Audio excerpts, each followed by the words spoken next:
Olá pessoal, meu nome é Ayrton, eu sou professor de Química da Ematuba. Estamos aqui com a professora Vládia, que é professora de Química da sede, manhã, tarde e noite. E hoje nós vamos dar a revisão de Química do primeiro ano. Para começar, nós temos o conteúdo relacionado ao primeiro capítulo. O que é a Química? É a ciência que surgiu na curiosidade humana em torno da composição de todas as coisas, do fundamento do mundo que nos cerca. Atualmente a Química é definida como a ciência que estuda a matéria, suas transformações e suas energias envolvidas neste processo. Aí vem a pergunta, o que é matéria?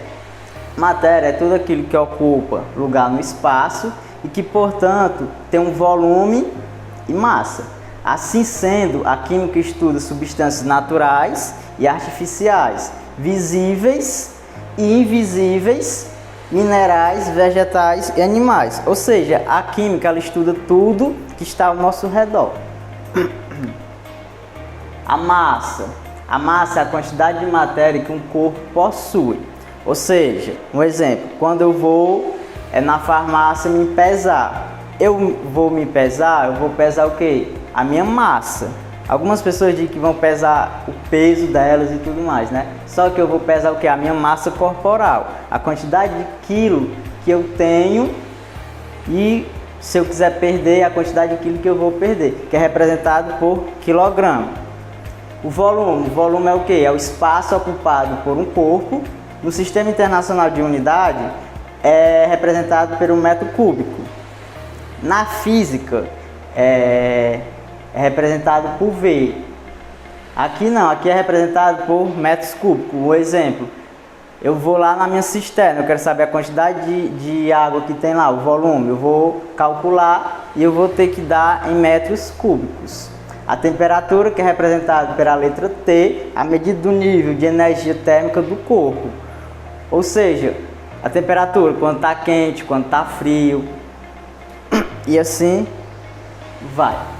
Agora nós vamos para o segundo capítulo, relacionado às fases do estado físico da matéria. São as três: líquido, sólido e gasoso.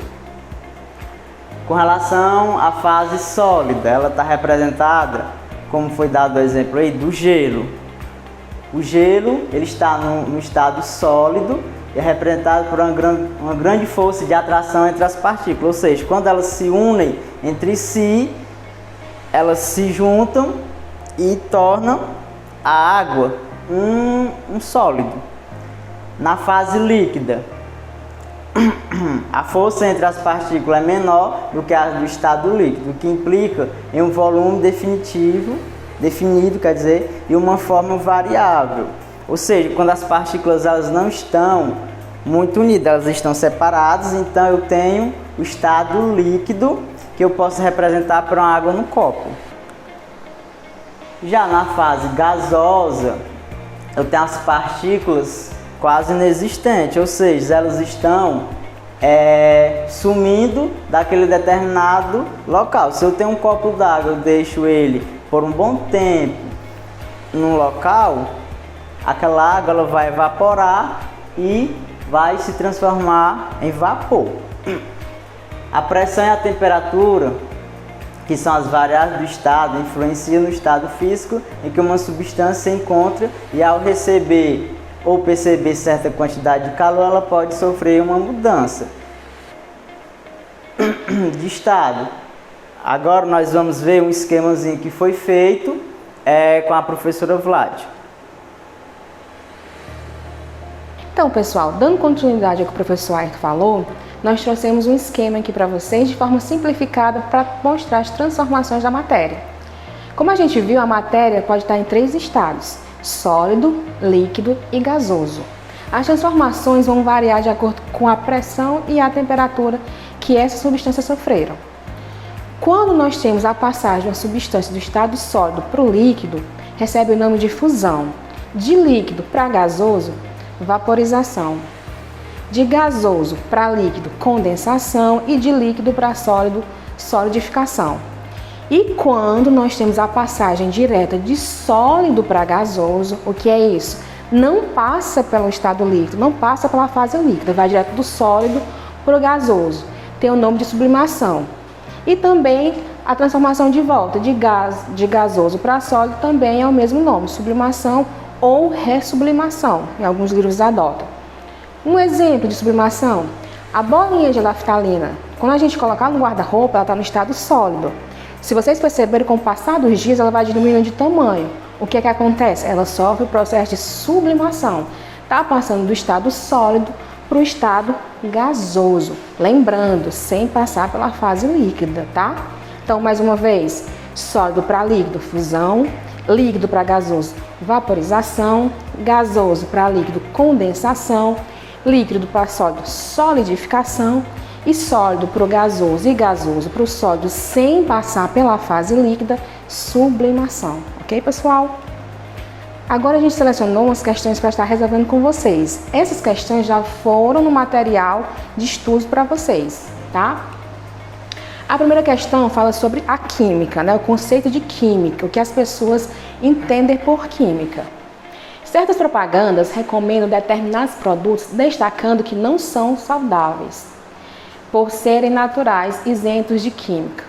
Um aluno atento percebe que essa afirmação é, letra A, verdadeira, pois o produto é dito natural porque não é formado por substâncias químicas. Será? Todo e qualquer material ou produto não tem substâncias? Vamos analisar. Letra B, falsa, pois as substâncias químicas são sempre benéficas. O que é que está errado nessa afirmativa aqui? São sempre benéficas? Não, né? Também tem algumas substâncias químicas que fazem mal à nossa saúde. Letra C, verdadeira, pois a química só estuda materiais artificiais. Errado. Como a gente viu com o professor no início da aula, a química estuda tanto os materiais naturais quanto artificiais. Letra D, enganosa, pois confunde o leitor, levando-o a crer que química significa não saudável e artificial. Essa parece que está certa, né? Vamos ver a letra E. Verdadeira, somente se o produto oferecido não contiver água. Essa aqui é, né, bem estranha, essa afirmativa. Vamos ver a resposta? Letra D, né? Ela é enganosa, pois confunde, levando o leitor a que química é algo não saudável e artificial. E química não pode ser atrelada a esse conceito, algo que só é ruim e artificial. Agora a gente vai para a segunda questão. Analise a alternativa incorreta. Preste atenção no enunciado, ele quer a incorreta, ou seja, a que está errada. Letra A, matéria é tudo o que tem massa e ocupa volume no... Verdade, né? Tudo aquilo que tem massa e ocupa lugar no espaço, ou seja, possui volume. Letra B, massa e peso são grandezas distintas. A massa é a medida de quanto de matéria possui um objeto e peso é a medida da força de atração gravitacional sofrida pelo objeto. Tá certo? Sim, né? Energia é a capacidade de realizar trabalho? Também é verdade, né? Para você realizar qualquer trabalho, você precisa de quê? De energia. E a letra D fala que matéria e energia são características distintas. Uma não depende da outra para existir. Vamos ver? A alternativa incorreta nesse caso é a letra D. Matéria e energia são características distintas? Até aí tá certo. Mas o que é que torna essa alternativa errada? Uma não depende da outra para existir. E a gente sabe que o quê? Depende, né? Então, pessoal, terminamos por aqui a nossa revisão de Química. Lembrando vocês que os capítulos da prova do livro de vocês é o capítulo 1, Química, objeto de estudo e aplicação, e o capítulo 2, Química, unidade de medida e propriedade de matéria. Ficamos por aqui. Bons estudos!